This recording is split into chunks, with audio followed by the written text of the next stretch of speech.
Kilo ఒక నెలకు ₹1,00,000 వస్తే బిజినెస్ సూపర్ అంటది. ఈ మేడం వీళ్ళ పేరైతే ఏమంటది? రాజకీయం మంచిదా కాదా అంటే రాజకీయ నాయకులు నేను మోసం చేసినట్టు బేకార్ అంతా పొలిటికల్ లీడర్స్ బేకార్ అంట. అదే రాజకీయ నాయకుల వల్ల నీకు 10 ఎకరాల పొలం కలిసి వచ్చింది అనుకో, రాజకీయ నాయకులు చాలా మంచి వాళ్ళు. Yes or no?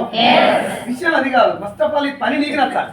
ఎవరికి పని నచ్చాలి. డబ్బులు వచ్చినాడే గుట్కా అమ్మినోడు కూడా అది మంచిదే అంటాడు. Yes or no? గంజాయి కన్నా మంచిదా కాదంటే 2 నీళ్ళు దాంతో కట్టిన గంజాయి చాలా మంచిది అంటాడు. అవునా కదా? ఇప్పుడు మాకు డబ్బులు వస్తున్నాయి కాబట్టి బిజినెస్ మంచిదని మేమే చెప్తాం డెఫినెట్ గా. ఇప్పుడు ఇక్కడ ఉన్న వాళ్ళందరూ కొత్తగా వచ్చిన వాళ్ళు కాకుండా డ్రెస్ కోడ్ వేసుకున్న వాళ్ళు కానీ ఆల్రెడీ వెస్టీలో ఉన్న వాళ్ళు కానీ ఇది మంచిది కాదు మీరు ఎవరు జాయిన్ అవ్వకూడదు అంటారా? ఏమంటారు? కేక తుర్రు కత్తి అంటారు. మీకేమనిపిస్తుంది? నీ కంపెనీ కాబట్టి మంచిగా డబ్బు కొడతారు. అసలు పని ఏం చేయాలి? ఏం చేస్తే డబ్బులు వస్తున్నాయి. ఒకవేళ ఆ పని నీకు నచ్చింది అనుకో, మీరు కూడా చేయొచ్చలే సార్.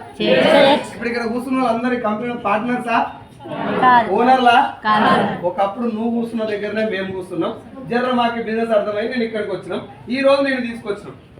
ఒకవేళ నీకు కూడా అర్థమైంది అనుకో, నువ్వు కూడా మాతో పాటు రావచ్చు. ఎవరో మాట్లాడు ఓకే జర్ర మాట్లాడకుండా సరేనా? మాట్లాడమన్నప్పుడే మాట్లాడు. మొదలు మాట్లాడి అడ్డు పోతుంది. సో ఏం చేయాలి సార్? ఫస్ట్ ఆఫ్ ఆల్ చేయాలా, అర్థం చేసుకోవాలా? ఇక్కడ డబ్బులు ఎంతమందికి వస్తున్నాయి? ఎన్ని కార్లు వచ్చినాయి? డబ్బులు చాలా ఉన్నాయి, చాలా వస్తున్నాయి డబ్బులు బయట. మనిషిని మర్డర్ చేస్తే కూడా పైసలే వస్తున్నాయి. ఇప్పుడు వస్తున్నాయా లేదా?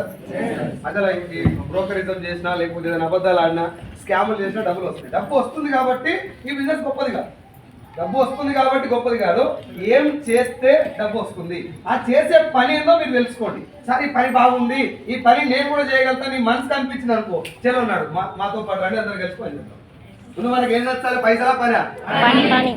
ఇప్పుడు సార్ చెప్పినా నువ్వు హైదరాబాద్ నెలకు ₹1,00,000 ఇప్పిస్తానంటే పని ఏందో అడుగు. సంచి తీసుకొని వస్తాడా? ₹1,00,000 ఇచ్చినాక పని ఎందుకన్నా నీకు అన్నా అనుకో, ఓజీడీకి నన్ను తీసుకుపోయి గుట్కా అమ్మ పెడితే, గంజా అమ్మ పెడితే, దొంగ నోట్లు మార్పిస్తే ఒప్పుకునే ముందు ఏమడతారు సార్? ఏం పని అని అడుగుతారా? ఇక్కడ కూడా అసలు